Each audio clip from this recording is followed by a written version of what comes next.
예, 그 성전이라는 그 곳은 이제 우리 각자도 성전이기 때문에 그 거룩함의 어떤 공간으로서 우리가 함께 공유하는 그런 의미를 또 가지고 있다고 생각이 됩니다. 오늘 말씀드릴 내용은 사실은 교재가 없으면 조금 어려운데 교재 갖고 계신지 모르겠네요. 지난 시간에 그 5장에서부터 7장까지 내용인데 그 7장의 내용과 관련되어 있는 것이죠.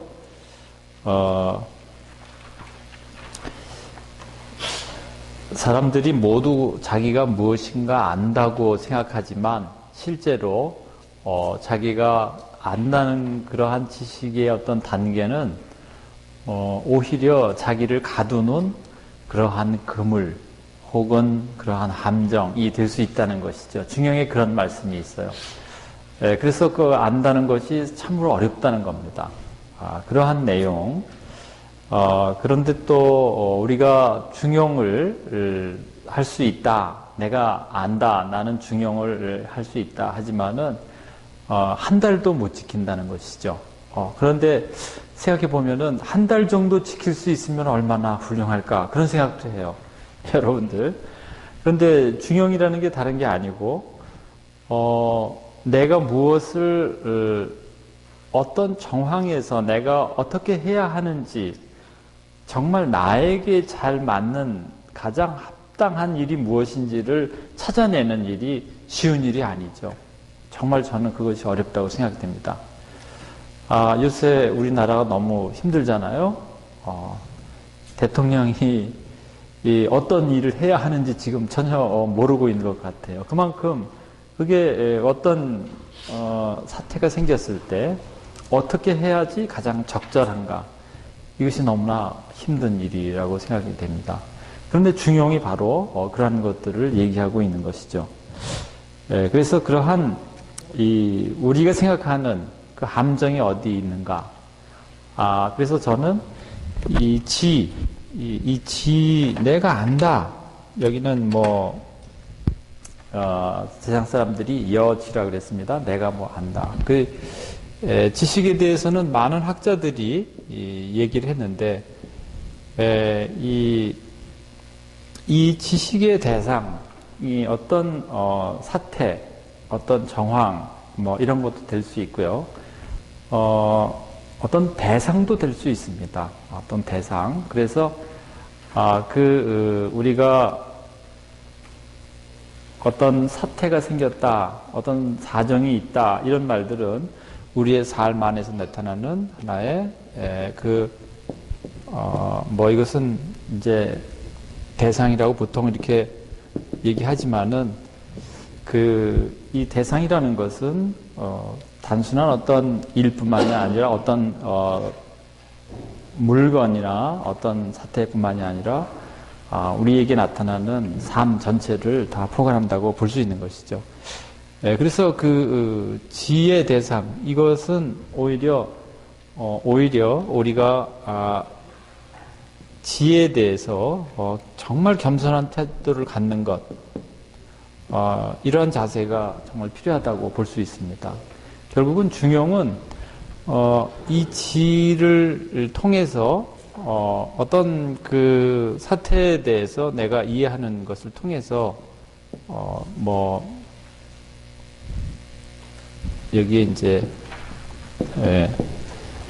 사상이라고도 볼 수 있는데요. 일과 관련지어서 우리가 결국은 이게 행동으로 드러나기 때문에요. 그래서 이 행동으로 드러나는 것은 지식이 얼마나 올바로 인식되고 있는가 하는 것과 관련되어 있다 하는 것이죠. 만약에 올바른 지식을 갖지 못하면 이 행동도 올바르지 못한 그러한 이제 결과를 가져온다. 그런 점에서 내가 그물에 걸리거나 함정에 빠지는 것은 그러한 잘못된 행동을 통해서 나타나는 결과죠. 제가 그냥 알고 있다 할 때는 그렇게 드러나지 않습니다. 그래서 그러한 이제 구체적인 과정들 안에서 이러한 내용들이 드러난다 하는 것을 지난 시간에 조금 말씀드렸는데요. 그런 내용들에 대한 것을 좀 더 그 다산 선생님은 우리가 어떻게 화를 피할 수 있는지, 이 중을 어떻게 잡아낼 것인지 하는 얘기와 관련되어서 설명하고 있습니다. 오늘 그 교재를 갖고 있지 않은 분들이 많기 때문에 제가 먼저 과제는 좀 설명을 해드리고요. 오늘 교재가 있는 부분을 가지고서 나중에 다시 한번 그 구체적인 내용들을 말씀드리는 게 좋을 것 같습니다. 그래서 이 몸을 삼가하면서 우리가 그 중을 잡는다 이런 말이 있어요. 그래서 신독하고 고신독 집중이라는 말이 있습니다. 여러분들이 잘 아는 이 신독이라는 말은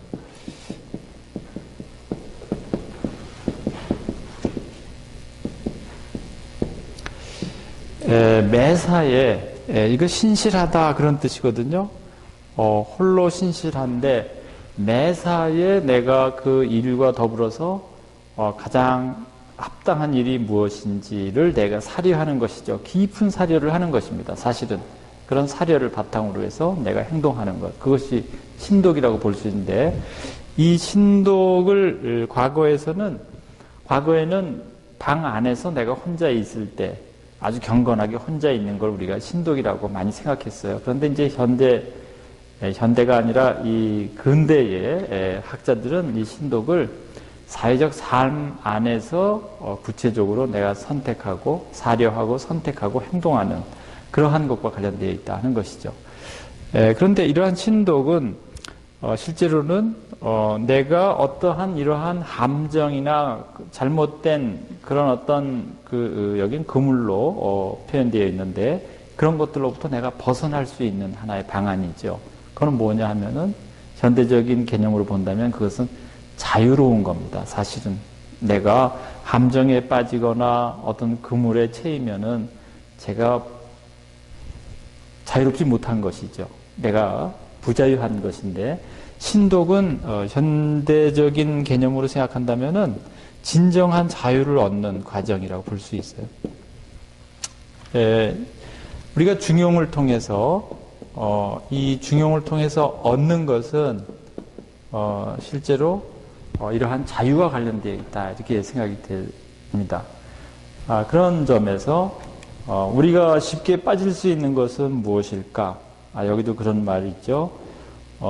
스스로 방탕과 사치, 또 내가 무소불위, 내가 하지 못하는 일, 나의 어떤 본분에 벗어나는 일. 그렇지만은 마지막에는 자기가 그러한 일에 사로잡혀 있다는 것이죠. 그것이 우리를 부자연스럽게 만드는 것이다. 그렇기 때문에 성인들은 이 중용을 잡는다는 것입니다. 신독을 통해서 중용을 잡는다. 그런데 거기에 가장 필요한 것은 이러한 겸손한 인식의 과정이 필요하다는 것이에요. 정말 이것은 너무나 힘든 일 가운데 하나입니다. 왜냐하면 대부분의 사람들이 그렇게 깊은 사려를 하지 않기 때문에 그래요. 제가 존경하는 제가 수도자분들을 존경하는 까닭은 그분들이 지속적으로 기도를 하기 때문에요. 그 기도한다는 게 사실은 신독하는 거거든요. 그리고 우리의 삶 자체를 기도의 연장으로 본다는 거죠. 저는 대부분의 사람들은 기도와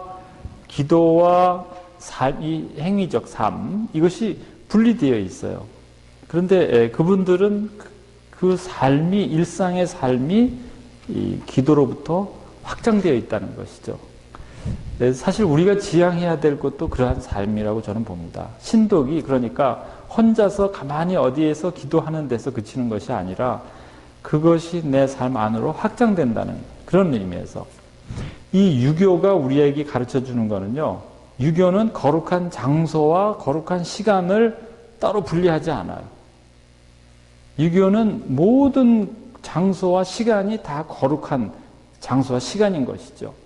그것이 이 유교의 큰 장점입니다. 그래서 이 신독이라는 말을 아주 쉽게 표현한다면은 이게 이해가 아니겠습니까? 이해? 예, 이해라고 얘기하는 것도 바로 신독인데요. 예, 오히려 그리스도교보다도 더 그런 점에서는 유교가 아주 발달한 그러한 문화라고 볼 수 있습니다. 사실은 이 그리스도교가 본래 태어난 그러한 팔레스틴이라든지 뭐 이쪽 지역은 정말 척박한 곳이죠. 생존하는데 상당히 어려움이 있어요. 그러한 곳에서 이 그리스도교가 이제 자리를 잡고 또 유대교의 바탕을 두고서 이제 성장해 가는데, 이 유교는 굉장히 안정된 그러한 문화권 안에서 이렇게 성장했다고 볼 수 있죠. 그래서 이 안정된 상태에서 사람들이 그 거룩한 그러한 관계, 거룩한 시간 이런 것에 대한 많은 고려들을 또 하지 않았을까, 이런 생각들을 제가 해보게 됩니다. 왜냐? 빈번히 사람들의 관계가 일어나기 때문에요. 그런 점에서 저는 이러한 일련의 과정들이 우리의 삶 안에서 어떻게 우리가 살아가야 되는지, 우리가 어떻게 중용을 선택하고 그것을 실천하는지를 이해하도록 돕는다고 생각이 됩니다. 그래서 그런 말이 있죠. 중용을 잡는다. 중용을 잡는다는 것은 단순히 어떤 하나의 좋은 선한 행위를 하려고 내가 선한 선택을 하는 게 아니라는 겁니다. 우리가 선한 선택을, 내가 오늘 좋은 일을 해야지 해서 선한 일을 선택을 하는 것이 아니고, 내가 스스로 의리를 생각한다는 것이죠. 의리가 가장 어떻게 보면은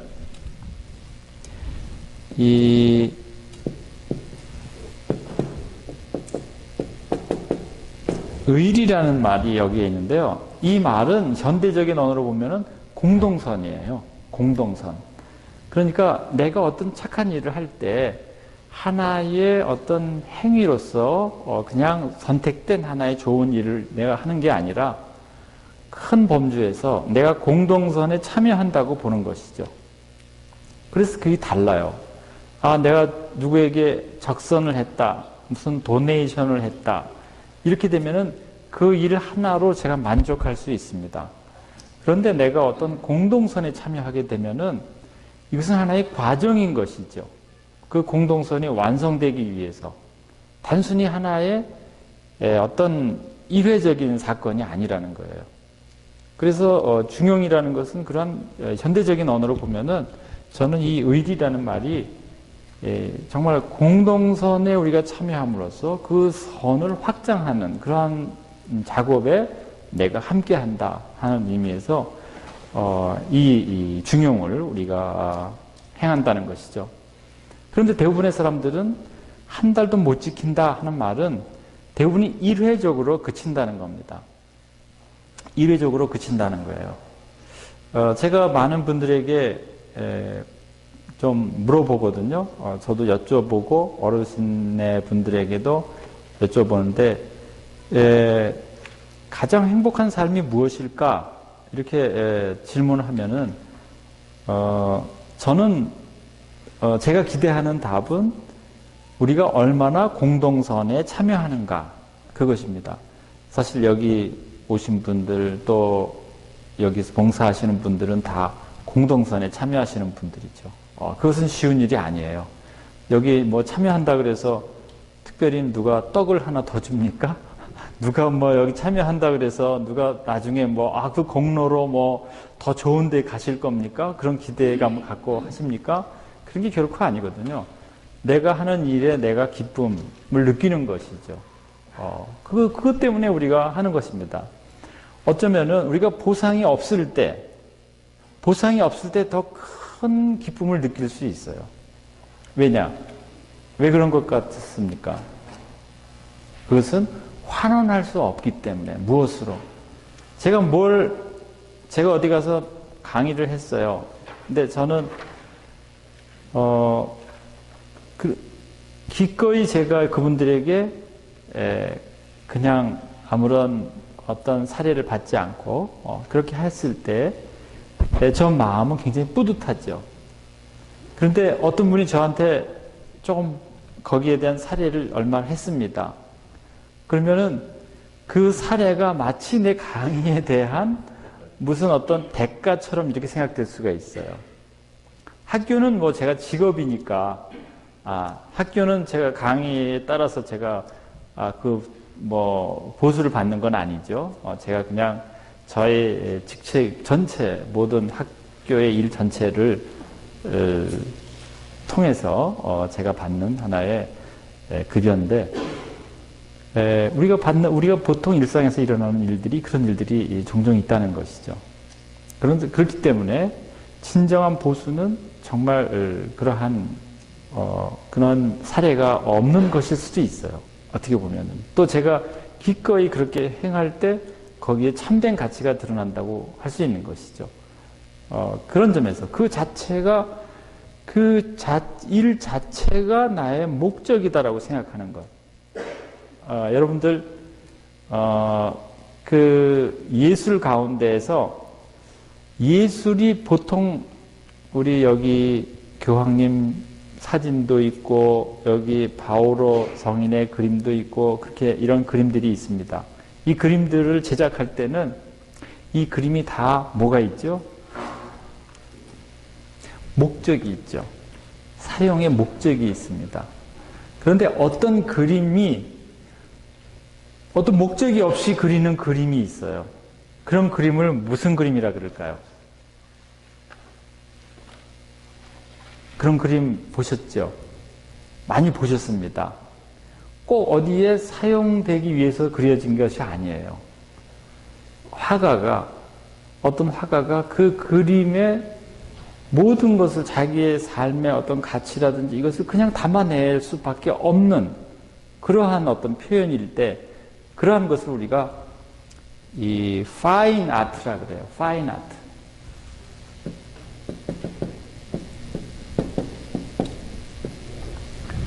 어떤 목적이 따로 있지 않다는 것이죠.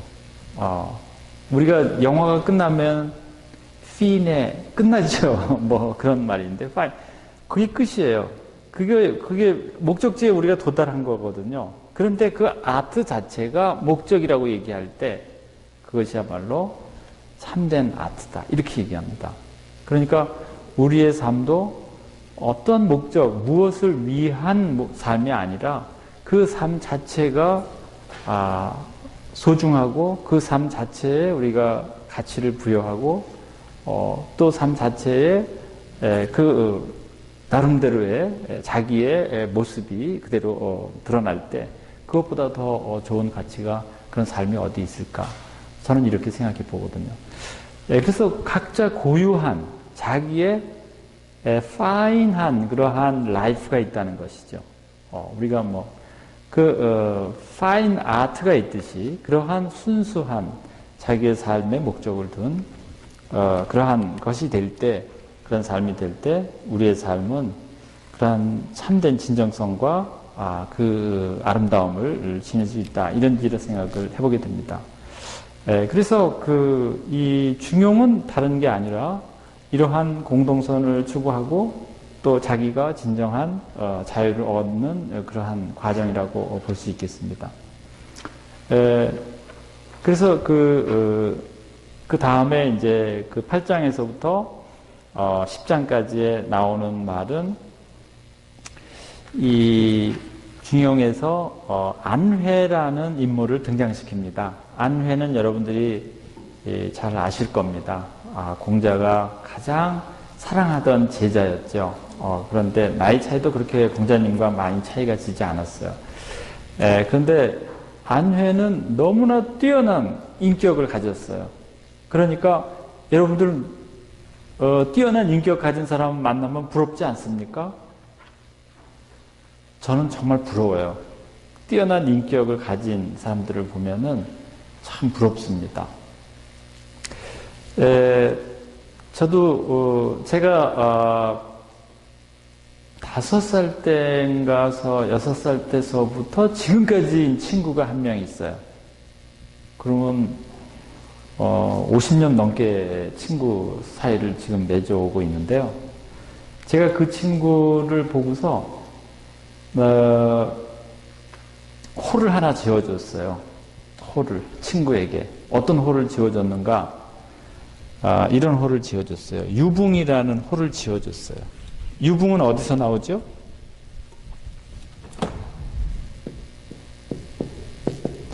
유붕이 자원방래하니 그런 말이 나오죠. 논어에 보면은요. 근데 제가 왜 이 친구에게 이 벗에게 이런 호를 지어줬냐 하면은요. 타고난 성품이 너무 좋아요. 상대를 배려하고 이해하고 항상 상대를 그 친구는 저는 공부를 조금 했지만 그 친구는 그냥 고등학교를 졸업하고 직장 생활을 하고 뭐 회사에서 쭉 일하다가 지금은 이제 은퇴했는데요. 제가 독일에서 공부할 때 제가 공부하는데 너무 고생이 많다고 생각을 했어요. 제가 조금 고생을 했어요. 조금 고생을 했는데 제가 왜냐면 가족들도 있고 뭐 공부도 해야 되고 그러니까 제가 일도 하면서 그런 이제 공부를 했는데 그래도 제가 병이 생겼어요. 심장병이 생겼어요. 이제 밤에 트럭을 몰고 이렇게 제가 일을 했습니다. 뭘 이렇게 운반하는 그런 아주 새벽 12시, 밤 12시부터 새벽 한 4, 5시까지 그렇게 하니까 그리고 이제 과속을 해야 되니까 그 사고의 위험이 늘상 있어요. 그런데 제가 그런 그 위기를 막 극복하고 이제 그런 걸 경험하는 가운데서 심장이 너무 뭐랄까 약해졌다 그럴까요? 그래서 제가 이제 치료도 받아야 되고 이제 그런 정황이 왔는데 그런 얘기를 듣고서 그 친구가 저에게 제가 특별히 그 친구한테 뭐 기대한 것도 아닌데 하루는 제가 통장을 이렇게 열어보니까 돈이 들어와 있는 거예요. 보니까 제 친구가 돈을 보냈어요. 그래서 그런데 그 친구도 그렇게 넉넉한 형편은 아닌데 저한테 돈을 보내서 어떻게 네가 이걸 보냈냐 제가 이제 전화로 확인을 해보니까 너무 어려우니까 몸이 빨리 나아야지 공부도 끝나지 않느냐. 또 자기는 공부를 못했지만 네가 공부를 하는 것이 내가 공부하는 그런 마음으로 너한테 보낸 거다. 이제 이런 얘기를 해요. 그러니까 그 친구의 마음이 얼마나 따뜻합니까? 그런 사람이 쉽지가 않죠. 친구가 뭐 요청을 해야지 보통 도와주는데 이 친구는 제가 요청하지 않았는데 저를 도와준 거예요. 하기는 그 친구하고 20대 때도 서로 돈이 필요하면은 빌려주는 법이 없이 서로 이렇게 주고 뭐 또 필요하면 나누고 막 이런 이제 기억들이 있어요. 그래서 지금까지 그 친구하고 좋은 기억들을 가지고 있는데 그럴 때 제가 그 친구의 그 마음 정말 어떤 때는 그 친구가 어떤 친구의 사정이 너무 어려워가지고서 그 친구를 도와줬는데 그 친구로부터 이제 아무런 그런 뭐라 그럴까 어떤 보답을 받지 못한 것이라든지 이런 거에 대해서 크게 아쉬워하지 않는 자기가 그것을 전부 감당해내는 그런 모습을 제가 보고 이 친구는 정말 큰 덕을 가지고 있는 사람이다. 이제 그런 생각을 해서 제가 유붕이 자원방래하니 불영낙화하다 그랬을 때 이 유붕이 어떤 벗이거든요. 어떤 벗이 이 유자가 앞에 쓰면은 이 관형사처럼 그렇게 쓰는 겁니다. 있다라는 뜻 동사로는 그런 뜻이 있지만 그런데 여기에 어떤 벗이 온 것입니다. 그래서 자네는 그 논어에 나오는 어떤 벗과 같은 친구네. 왜냐하면 그 친구가 오면은 그 벗이 오면은 너무나 기쁘지 않겠습니까? 네. 그래서 제가 그 친구에게는 또 그 친구를 생각하면서 제가 또 시도 하나 썼어요. 무슨 시를 썼나? 벗에 대해서 썼습니다. 벗. 왜 벗일까? 왜 버신 것 같아요?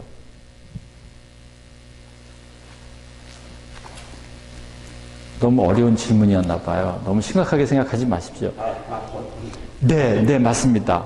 친구 사이에서는 다 벗을 수가 있잖아요. 친구 사이에 뭐 숨겨놓을 게 있겠습니까? 모든 잘못도 친구 사이에서는 다 얘기할 수가 있죠. 사람이요, 뭐 숨겨놓으면 못 살아요.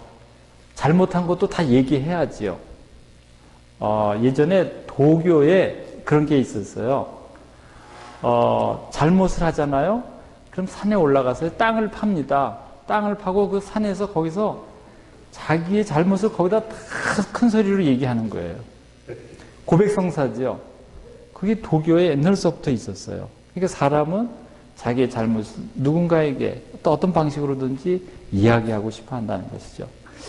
그런 점에서 이러한 그러한 어떤 덕성을 우리가 함께 나누는 것, 그런 좋은 관계 안에서 이것을 우리는 한번 생각해 볼 수 있는데, 이 안회가 공자에게는 참으로 그러한 덕에 있어서는 공자님이 나보다 더 뛰어난 사람이다, 이렇게 얘기할 정도의 그런 인물입니다. 그런데 그 안회는 중용을 한번 선택하면은 권권보긍이라 그랬어요. 제가 그것을 품에 꼭 안고 있는 거예요. 그리고 그것을 잃지 않는 거죠. 내가 무엇을 선택하는 것. 그런데 이것이 정말 저는 그 동서양의 차이가 없다고 생각하는 게, 소크라테스도 그런 기록들이 있습니다. 자기가 신의 음성을, 그 소크라테스가 신의 음성을 듣게 되면요, 벼랑간 아무 움직임이 없어요, 그 사람이. 한 자리에 서서 몇 시간도 있어요. 그러니까 사람들이 좀 이상하게 본 거예요. 그래서 당신 뭐 하는 거냐? 그러면 신의 소리를 듣고 있다, 이렇게 얘기했어요. 그런데 그것이 제가 볼 때는 철학적으로 보면은 그게 바로 중용이라고 볼 수 있습니다. 자기가 어찌해야 하는지를 늘 생각하는 것이죠. 그러다가 그러한 깊은 관조 안으로 들어간 거예요. 내가 무엇을 선택해야 되는지. 거기에 권권보긍이라고도 할 수 있는데요. 내가 그것을 꼭 간직하는 것. 우리는 보통 무슨 좋은 생각이 들어오면 어때요? 그냥 좋은 생각이 스쳤구나, 이렇게 지나가지, 그 생각의 깊이를, 그 생각을 가지고 내가 깊이 있게 들어가지 못합니다. 그래서 우리에게 이 안회가 권권보긍한다는 것은 그걸 가지고서 깊이 사료하고 관조한다는 것이죠. 제가 한번 말씀드렸지만, 달라이라마 그분이 매일 아침에 새벽에 4시간 정도 명상을 한다 그래요. 얼마나, 그 명상을 하지 않으면 그분은 생활이 하루가 시작되지 않는 것이죠. 그것이 정말 우리에게 필요하다. 중용이라는 것은, 저는 여기에 나오는 권권보긍이 그것을 싫지 않게, 잃어버리지 않게끔 하는 하나의 삶의 양식이다. 삶의 그 방식이라고 말씀드릴 수 있습니다. 우리가 그렇죠. 천하 국가를 균등하게 할 수 있다.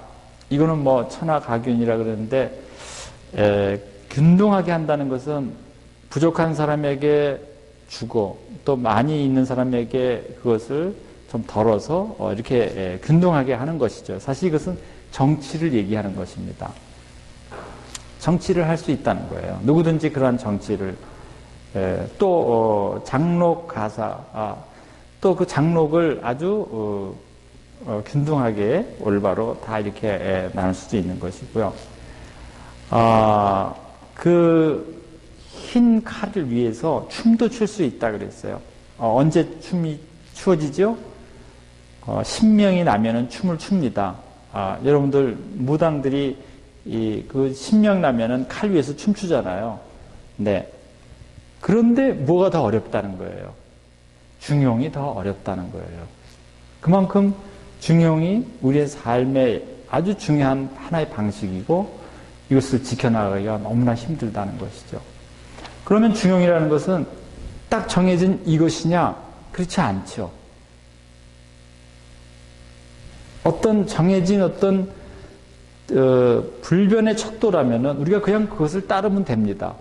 저희 병원에 저희 학교 병원에 가면 이렇게 길에다가 전부 테이프를 붙여놨어요. 왜냐하면 지금은 그렇지 않은데 예전에는요.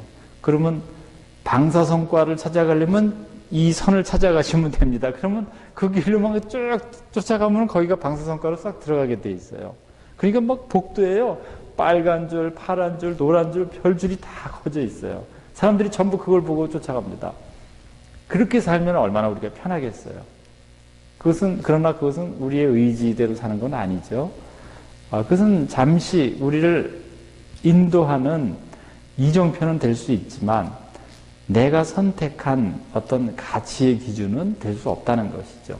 또 제가 어릴 때의 저의 선택과 제가 성장해서 또 나이가 들어서 이때마다 저의 척도는 바뀌는 것이죠. 저의 가치관이. 그러니까 언제가 이때의 중용이 그 다음 어떤 시간에 다음 어떤 정황에서 나에게 중용이 될 수가 또 없어요. 그러니까 이것이 어려운 것이죠. 그래서 공자님이 여지하 어찌해야 하나 그렇게 늘 물었다는 것은 그 중용을 찾기 위해서 그분이 그랬다는 것이죠. 그래서 그러나 누가 정치가 더 좋은 복지를 펼칠 수가 있고 또 뭐 신명 들린 사람이 칼 위에서 춤도 출 수 있지만 중용이라는 것은 그렇게 쉬운 것이 아니다 하는 것을 얘기합니다. 또 그런 얘기가 있어요. 그 자로라는 제자는 그렇게 생각했던 것 같아요. 중용을 좀 강함이라고 생각했던 것 같아요. 강함, 어떤 용감함, 강함. 그런데 그 강함을 우리도 그렇잖아요. 강한 자녀들한테 그렇게 생각하지 않습니까? 그렇게 교육시키지 않습니까? 좀 강인한 체력과 또 뭐 그런 마음과 막 이런 걸 또 얘기하거든요. 조금 힘이 없으면 너 좀 보약이라도 먹어야 되겠다. 이제 이렇게 얘기하죠. 그런데 그 자로가 또 굉장히 용감한 사람은 더 용감해지고 싶어 하는 것 같아요. 그래서 강함을 물었어요. 그러니까 내가 묻는 것이 이 북방의 강함이냐 남방의 강함이냐 아니면 너의 강함이냐 이렇게 물어봐요. 그러니까 우리가 북방 사람들의 강함 또 따로 있죠. 여기도 고향이 이북인 분들은 또 거기 강함이 있습니다. 또 남방 사람은 또 남방 사람의 강함이 있어요. 그런데 너의 강함은 무엇이냐 이렇게 물어보는 것이죠. 그런데 이 질문은 꼭 그러한 질문하고 비슷해요. 맹자에 보게 되면은 양나라 해왕이 맹자에게 묻습니다. 우리나라를 강하게 할 수 있는 그 방안이 뭐 있습니까? 이렇게 물어봐요. 나라를 강하게 하는 방안. 나라를 강하게 하는 방안이 뭐가 있겠습니까? 오로지 인의가 있을 뿐입니다. 이렇게 얘기했어요. 인의가 있을 뿐이다.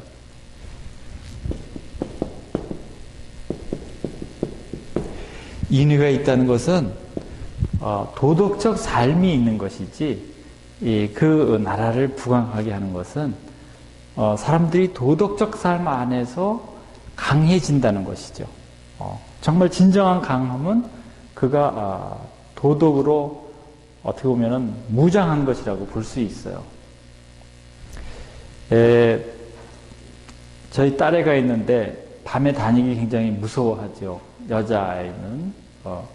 그런데 또 남성들도 조금 이렇게 험상궂은 사람들이 나타나면은 조금 이렇게 무서워할 수도 있어요. 그런데 몸에다가 이렇게 문신까지 하고 막 이렇게 하면은 저 사람 누구 해코지 하지 않을까 그렇게 무서워할 수 있는데요. 저는 그런 생각을 해봤습니다. 저 사람들이 왜 자꾸 저기다 문신을 그릴까?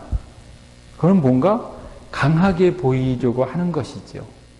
그런데 그 강하게 보이려고 하는 사람의 내면은 자기가 나는 약하다.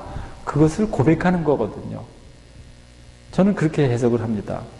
그래서 사실은 이 문신 그린 사람들 그렇게 강한 사람들 아니에요. 나 좀 강하게 보이려는 사람들이죠.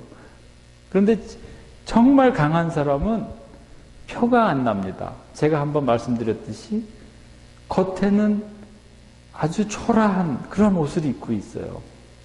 그리고 이 사람이 강한지 안 강한지 누구도 알 수가 없어요. 피갈회옥이라는 말이 있죠. 갈포를 입고 안에 옥을 감추고 있다. 이게 도덕경에 나오는 말인데요. 저는 이 말을 너무나 좋아합니다. 피갈회옥이다 하는 말이 옥을 품고 있는 사람이 정말 강한 사람이죠. 옥이라는 거는 변하는 게 아니잖아요. 그런 것처럼 여기에서 그런 얘기를 하는 것이죠. 북방지, 남방지, 남방의 강함이라는 것은 아주 관유, 아주 부드럽게 가르치고 또 상대가 무도해도 거기에다가 그 보복하지 않는다 그 말이죠. 우리는 조금만 마음 상하게 하면 그걸 꼭 보복해야 되잖아요. 그런데 실제 남방의 강함은 그러한 보복하지 않는 그러한 강함이다. 그것을 거기에 군자가 머무른다. 이제 이런 얘기를 합니다. 또 북방의 강함은 또 그런 얘기를 해요. 금혁, 그러니까 아주 피금혁인데요. 갑옷을 입었다는 겁니다. 내 옷에 막 갑옷을 두르고서 그 전시 때처럼 갑옷을 두르고 내가 사의불념이라 그랬어요. 내가 어디에 그렇게 가서 죽어도 내가 그걸 싫어하지 않는다. 이렇게 내가 죽을 수 있다 그 말이죠. 그런 게 아주 그것이 북방의 강함인데 거기에 사람들이 그것을 강하다고 얘기한다. 그런데 진정 군자의 강함이라는 것은 화의분류라 그랬어요. 화의분류는 논어에는 화의부동이라는 말로 나옵니다. 화의부동. 너무나 힘든 것이죠. 보통 사람은 어떻게 되냐 하면은 다른 사람과 섞이게 되면은요, 자기의 모습이 없어집니다. 제가 그것을 어디서 경험했냐 하면은 예비군 훈련에 가면은 이것을 경험할 수 있습니다. 그 예비군복을 입혀놓으면은 사람들이 개성이 다 없어져 버려요. 그래가지고서 막 행동이 전부 어떻게 보면은 정말 심하게 얘기하면 개차반이 되는 거예요. 제가 그래서 이게 옷이라는 게 그렇게 중요하구나. 이제 그래서 화의 분류 흐르지 않은 것이죠. 내가 조화를 이루어내지만 그와 쉽게 한통속이 돼서 흘러버리지 않는 것. 지금 우리나라에 가장 필요한 것 가운데 하나가 그러한 사람들입니다. 어느 자리에서나 자기의 모습을 잃지 않는 것, 조화를 이루어내면서도 자기의 모습을 잃지 않는 이런 사람들이 정말 드물어요. 어떤 사람들은 조화도 못 이뤄내고 또 그냥 사실은 조화를 먼저 이뤄내야 되겠죠. 그냥 사람들과 불화로 너무나 고통스럽게 여러 사람들을 만드는 경우가 있는데요. 군자의 강함이라는 것은 화의분류 그렇게 조화를 이루어내고 또 잘 자기의 모습을 지켜나가는 것. 중립이 불기라 그랬어요. 어디에 아주 중립이라는 것은 어디에 치우치지 않게 내가 서는 것이죠. 어떤 한쪽에 치우쳐서 그 힘의 균형을 잃도록 하지 않고 내가 내 스스로가 그 위치를 잘 알아서 거기에 서는 것 이런 것입니다. 그렇게 되면은 사람들이 이러한 가치를 통해서 자기의 본래의 모습을 찾아나가기 때문에 진정한 그러한 강함을 이제 갖게 된다 그런 얘기를 하는 것이죠. 그것과 더불어서 그것이 강함인데 보통 사람들의 강함은 아주 특별한 것을 또 찾는다는 겁니다. 우리나라도 요새는 이제 그런 게 굉장히 많아졌습니다. 몸에 대한 투자, 좋은 약, 좋은 보약, 뭐 이런 것들이 이제 많이 그 강화제라고 얘기할 수 있는 것이죠. 뭐 요새는 앞으로는 그렇게 된대요. 이 망각도 다 없어진대요. 왜냐하면 이제 그 망각을 일으키는 그런 DNA를 이제 조절할 수 있는 그런 약품이 개발되면은요. 그런데 그 망각은 우리에게 좀 필요한 것이거든요. 왜냐하면은 별로 좋지 않은 일을 제가 계속 잊어버리지 못하면 못 삽니다. 그리고 어제 좀 제가 기분이 좀 언짢았어요. 그런데 잠을 자고 일어나면 우리가 그걸 잊어버리거든요. 그리고 또 새로운 마음으로 또 살게 되는데, 제가 망각 그 약을 먹고 난 다음에는 계속 그 상태로 있는 겁니다. 그러면 어떻게 되겠어요? 그 다음에 또 시험 보는데 어떤 학생들은 돈이 있어서 그 약을 먹을 수 있습니다. 그런데 어떤 학생들은 그 약을 먹지 못하기 때문에 시험 결과가 또 나쁘게 나올 수도 있어요. 이러한 이제 그런 강화제, 이런 것들은 어떻게 보면은 우리가 특별한 것을 찾는다는 것이죠. 정말 그 사람들이 저는 생명의 나무의 열매를 따먹었다. 그 선악과를 따먹었다. 그 말은 인간이 어떤 가치든지 임의대로 자기가 추구하고 그 가치를 규정하는 이제 그러한 단계라고도 볼 수 있는데요.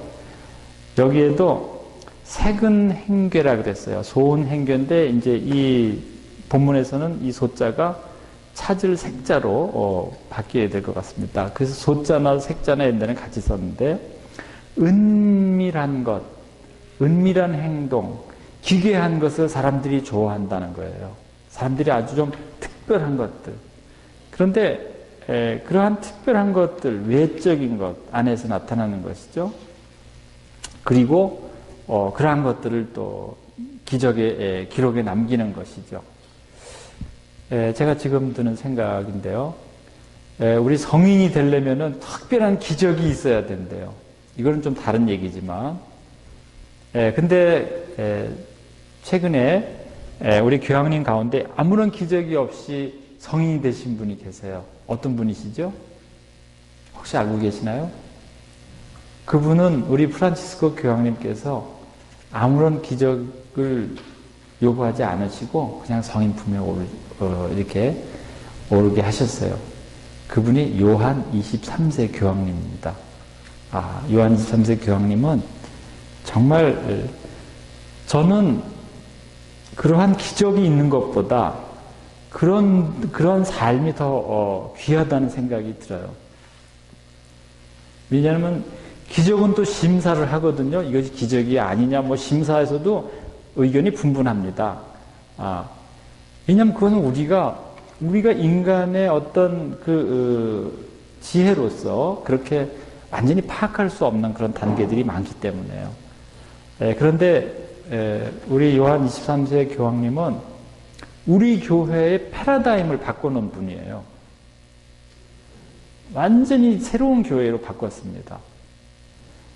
그래서 평신도가 사도가 되게끔 하신 분이죠.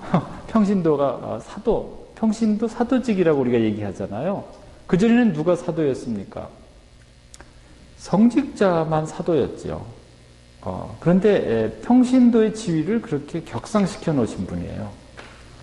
그리고 교회가 모든 교회와 함께 일치할 수 있도록 하시고, 또 한 방향의 그러니까 지금 제단을 보게 되면은 이 제단이 예전에는 저 벽 쪽에 붙어 있었어요. 제가 어릴 때는요.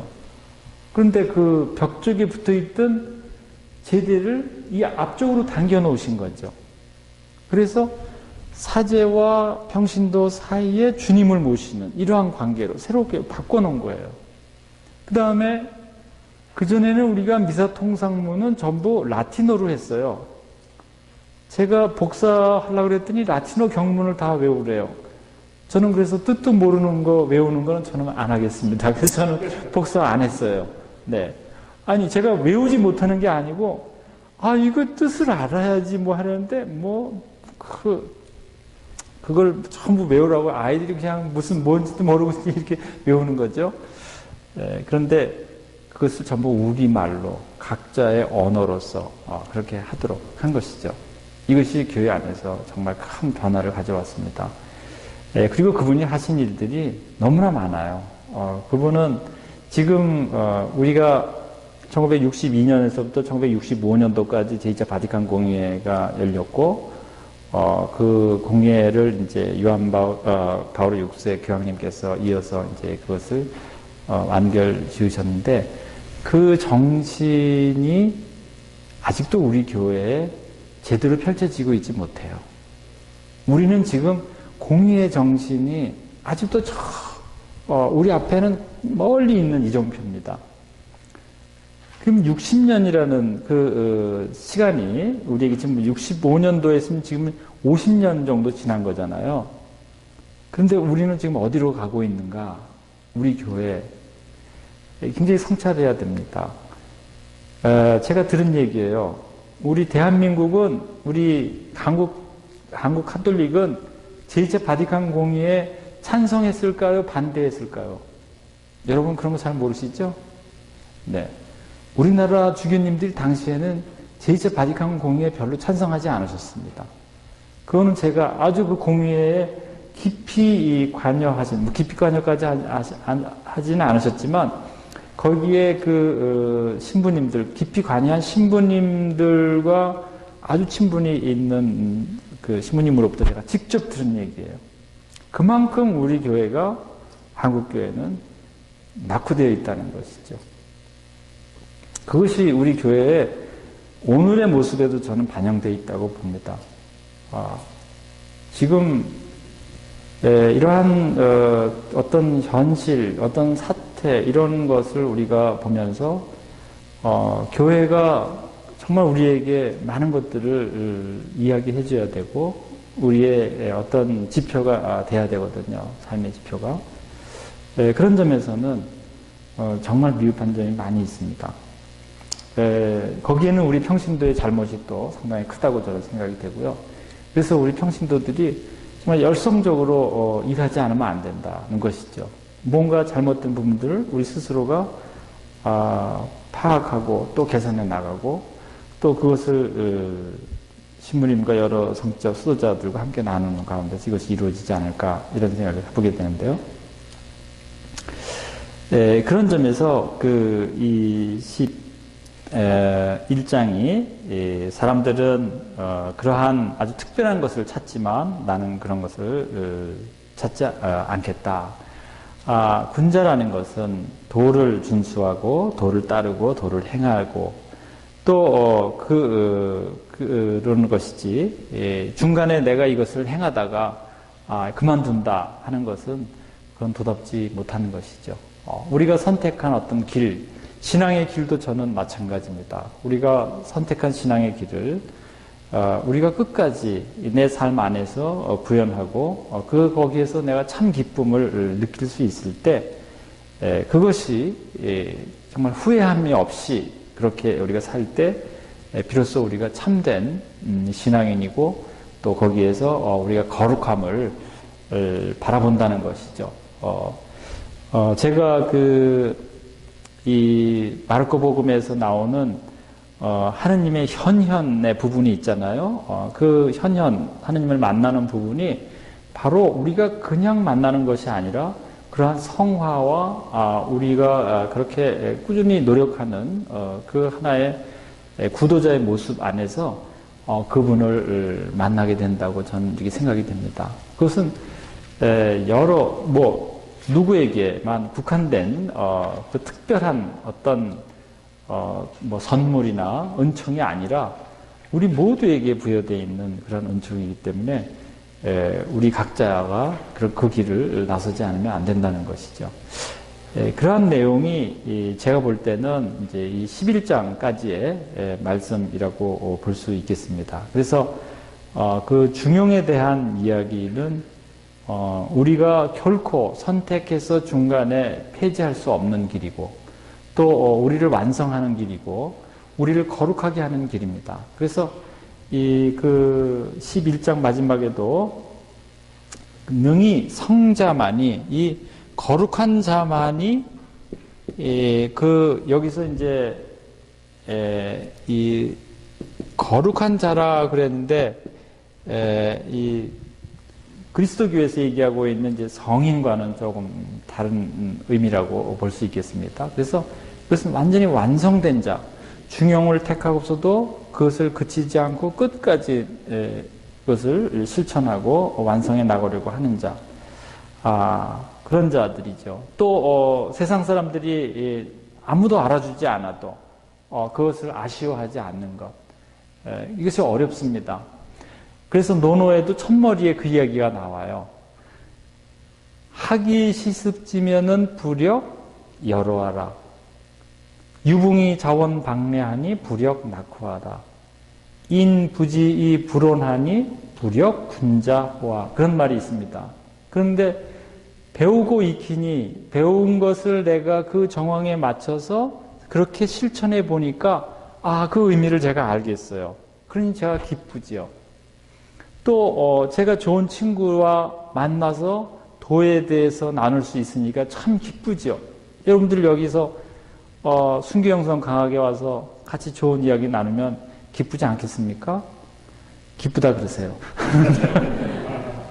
그 다음에 인부지불온하니 다른 사람들이 나를 알아주지 않아도 우리는 남이 좀 알아줘야 돼요. 그런 세상 사람들이 알아주는 걸 너무 좋아합니다.